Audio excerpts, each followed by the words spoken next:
It's not cranberry sauce.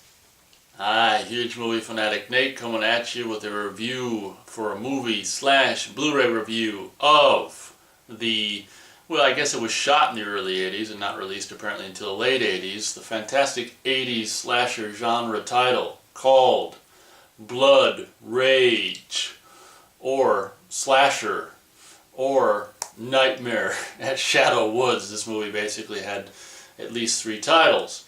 So I didn't know anything about this title, which kind of disappoints me, being a huge fan of these kind of movies, genre movies from the 80s. I didn't know anything about it until I, got into and realized that Arrow Video was doing a Blu-ray release of The Mutilator, a movie that, another fantastic mid-80s slasher genre movie. So I didn't become aware of this movie until, I found out, like I say, that Arrow Video was doing a Blu-ray release of The Mutilator, and I found this title and went to their YouTube Arrow Video site and got the lowdown and looked at the trailer and whatever, their little Arrow Video story about this particular release, and I'm like, wow, that looks awesome.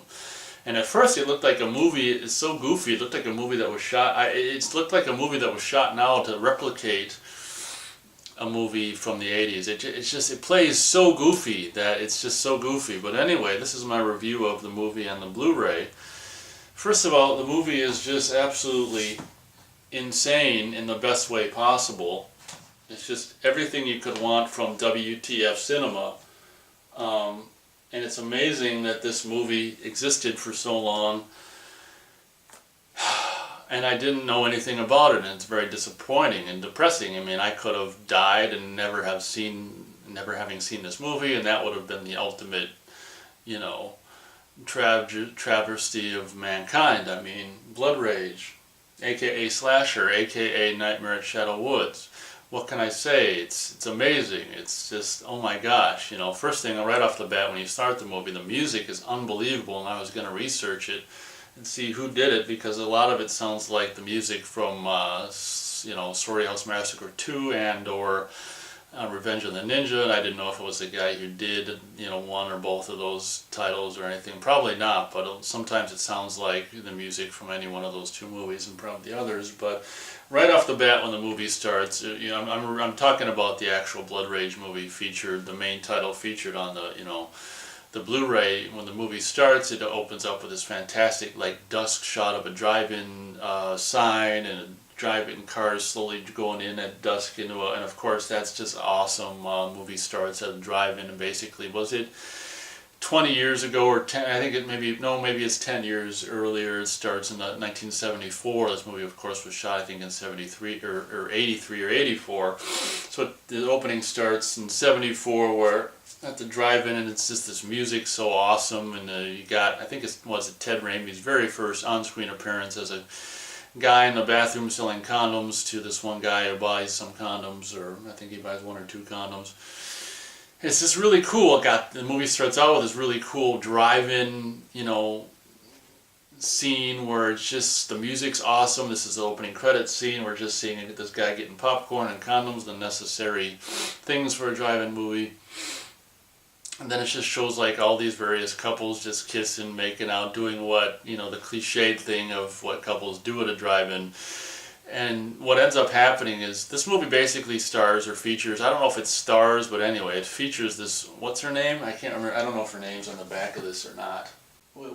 Yeah, Louise Lasser of, I think she was either previously married or at least, I think, involved at one point with Woody Allen. I know her from the Woody Allen film Bananas, and I think she's in at least another one, but it features her, which is she was actually kind of funny in Bananas or whatever, and although she says she might have tried to play this, or basically played this role straight, I just see it as a funny person doing a funny role. Basically the whole movie is just WTF fun, so I don't really see her portrayal as being, I don't know if she could even do anything that would be not, like funny people, when they try to do something serious, it just looks funny to me. It's like seeing, earlier roles of Leslie Nielsen before he got into the funny shit. When you see him doing Forbidden Planet, when you see him doing serious, you know him as funny, so it's just, you laugh at it when he's serious. When he just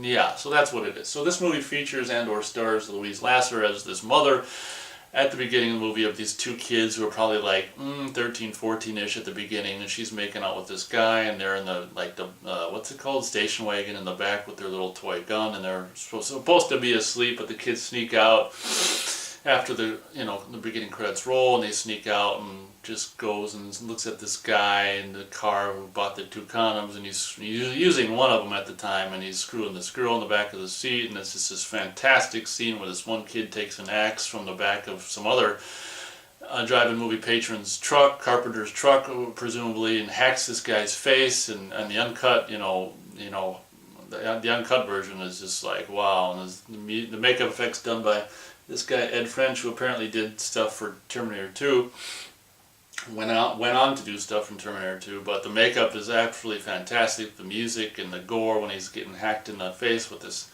carpenter's hatchet's great. So the kid kills him, and this other kid just looks on in horror, and the other kid who's didn't do it's in shock. So this bad kid gives this kid who's just in shock, who's witnessed his brother do this, he gives the guy who did it, this is confusing, the kid who did it gives the kid who saw him do it the hatchet and puts blood on his face, and he's like, "Mom, look what he did, look what he did." So basically that starts the story of these twin brothers.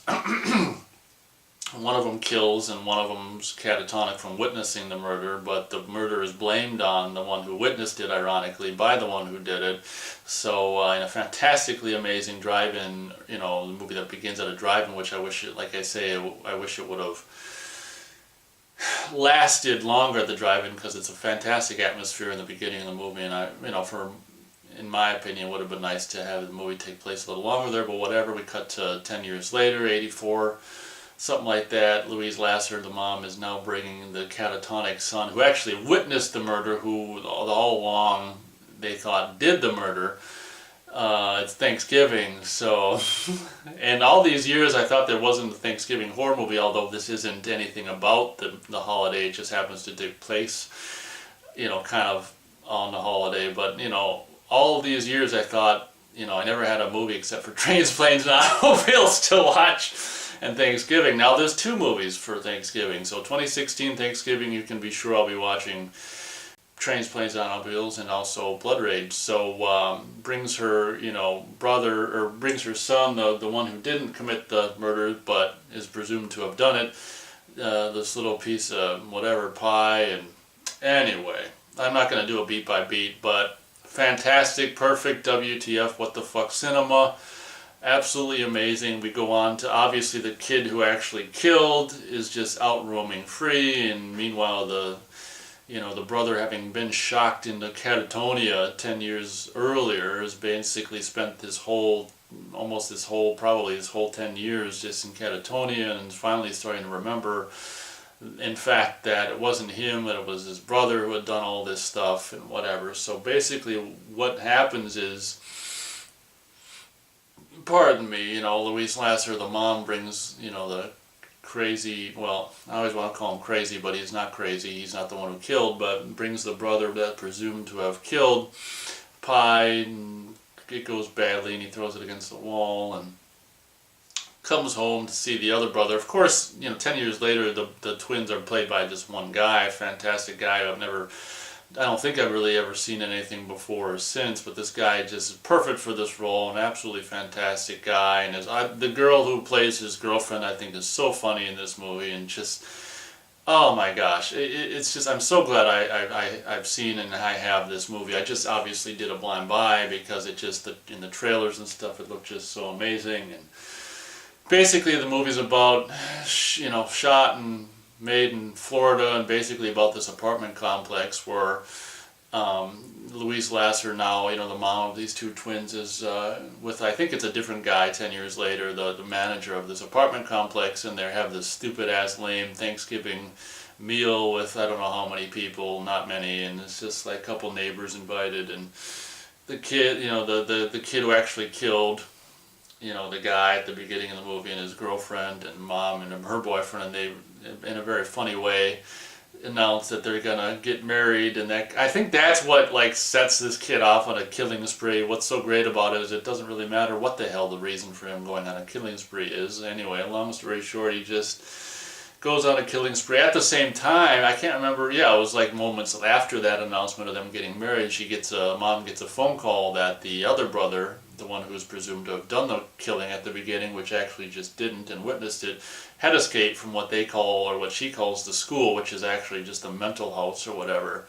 I don't know why they call it the school. Maybe so they don't have to feel, she doesn't have to feel bad for having a kid in a mental hospital. I don't know, but so you have these two events happen just by chance at the same time on Thanksgiving, where apparently this news of, her mom getting married to this apartment manager sends the actual crazy kid off on a killing spree. At the same time, you have the escape of the brother who didn't do it, and it's in this weird kind of Thanksgiving night of horror, if you will. And it's just a fantastic, I've reviewed Blood Lake on this channel as well, and that was a shot on video movie from back in the late 80s, and that's a perfect example of WTF what the fuck cinema. This is also a perfect example of what the fuck cinema. It's just unbelievable. So the starage for this movie is, it's not a 3-star movie, but I'm going to give Blood Rage 3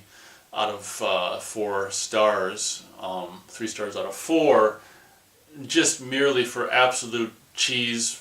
Fantastic gore, just absolute WTF cinema delight and just amazement. It couldn't be, I can't imagine it being more amazingly, fantastically, just like laugh. This is one of those movies you just laugh at and just delight in its goofiness. And it's, the absolute goofiness of the characters, the people that got to play these parts, and all. The music is just spot on perfect, and it's just all around, slam bang fantastic. So it's just the only thing that, having rewatched it, I've seen it like 3 times now, and the only thing that gets a little annoying and you almost want to fast forward through is the Louise Lasser, the woman who plays the twins' mom. She's kind of goes psycho. And she's just seen eating on the kitchen floor out of the fridge and just vacuuming and just trying to reach her boyfriend, the manager/manager of the apartment complex, and on the phone she does well, but it's kind of new. They get to, on repeat viewings, those are my only scenes where I'm not really that crazy about, but definitely recommended for WTF shock value. Now, this absolutely fantastic Blu-ray/DVD combo, which was released, I think, in December of 2015 by Arrow Video, is my second Arrow Video title, and this one doesn't have quite as much. I'll put the back of the box on screen here as I talk about it, and so you can see what's all included in the 3-disc, 2 Blu-ray and 1 DVD, special edition version, or this release, I should say. Now, it does say at the bottom, as you can see, Blu-ray Disc 2 Nightmare at Shadow Woods limited edition exclusive. Now, I don't know if that means once they run out of these, they're just not going to cease to, a certain number, if that means they're going to cease to include this. What that basically is apparently, this is relatively gory, so apparently it says the re-edited 1987 theatrical cut, which also features footage that's not in Blood Rage, but that it's basically all the gore, all the good stuff, all the money shots, and the gore shit's all pretty much just cut from this movie, or this version. But it also features like some extra different alternate scenes, which is interesting. But the only reason to watch that is just to watch the alternate scenes, and then of course it's got a third version, which is basically taking Blood Rage and putting the scene that is shown in Nightmare in Shadow Woods. I actually like that title, where it shows them in the pool and stuff, and kind of gives a little good exposition to explain this woman that this character ends up babysitting for later on. So basically 3 versions of the movie, the best of which, well, I don't know, I'd almost say the one to watch first. The best version might be basically what's called the alternate composite cut that's featured on the Blu-ray Disc 2, which features the Blood Rage as it's shown with all the gore and everything on the Disc 1, but also adds that additional scene in the pool, which helps to set up you know, the character babysitting for that woman later on in the movie. Now this, unlike The Mutilator, is a little bit more scarce on the special features. It just has, I think, one commentary. I didn't listen to the commentary. I don't really do commentaries unless it's Charlie Band or, you know, Tim Thomerson, but I didn't bother with the commentary. It does feature some interviews. You can see all the special features, you know, on the screen as I talk about it. I'm not going to name every single one. You can just pause it to read the special features, but it's not quite as slam bang packed special features as The Mutilator. Maybe Mutilator is a special case, but at any rate, I will comment on the video quality, which is absolutely fantastic. This says it was well, it says brand new 2K restoration of the quote-unquote hard home video version transferred from the camera negative, which I can't remember if it says 35. I mean, this movie is really grainy. So I think it's supposed to be 35 millimeter, but it looks like 16 millimeter to me. And obviously this is a slipcase on the cover here. Features, I think this is artwork they made for this release. And then when you take out, I think this is newly commissioned artwork. This is what, when you pull the slipcase off, is shown in the back. This is kind of cool. It shows the killer kid popping out of the drive-in screen with cars in front of the drive-in screen.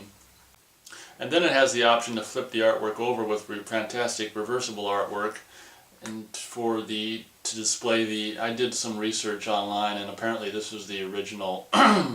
This is the picture that was on the, what was it? Ah shit, I forgot right now.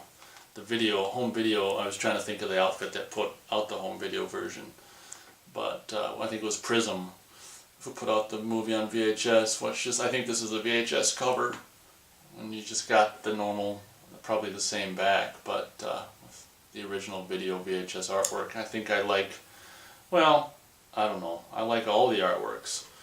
You know, it's 3 versions of the movie, 3 versions of artwork, kind of crazy, but like I say, I'm not too sure about this whole limited edition exclusive Blu-ray disc 2, if that's just for until they run out of them or what, but all around slam bang, you know, my second release from Arrow Video, and highly recommended. The movie is fantastic. Like I say in closing, I'm disappointed I never saw it until now, but at least I have seen it, and I have it in a, you know, amazingly pristine, fantastic version. The transfer is amazing. The colors, I don't know if it's just the film stock or what, but the color in this movie, just the whole movie, is just so weird. It's almost like, just, I don't even know how to describe it. It's just like, it seems like a very limited palette. Like everything looks the same color. It's weird. Like the flesh, I don't know how to describe it. It's like everyone's flesh looks the same, and everything else looks like the people's flesh color. It's just, it's a really weird color. And you know, if I can find screenshots, oh yeah, there's screenshots that I'm putting over this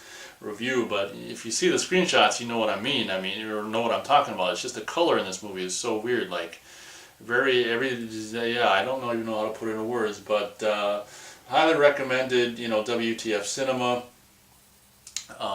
You know, like I say, this isn't a 3-star movie, but I'm giving it 3 stars for just the fantastic WTF feel this movie has, and the music is unbelievable, and the guy, you know, it's just the situation that unfolds during this movie on Thanksgiving.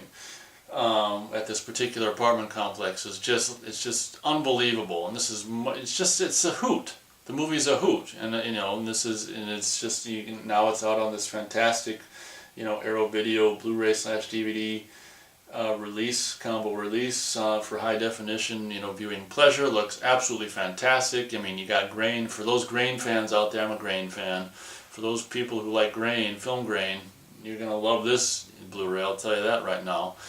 Once again, supposedly 35mm, looks like 16. Highly recommended movie and Blu-ray. So that's Blood Rage / Slasher / Nightmare at Shadow Woods. I like that title. The reason they say that is because the apartment complex is named Shadow Woods in the movie.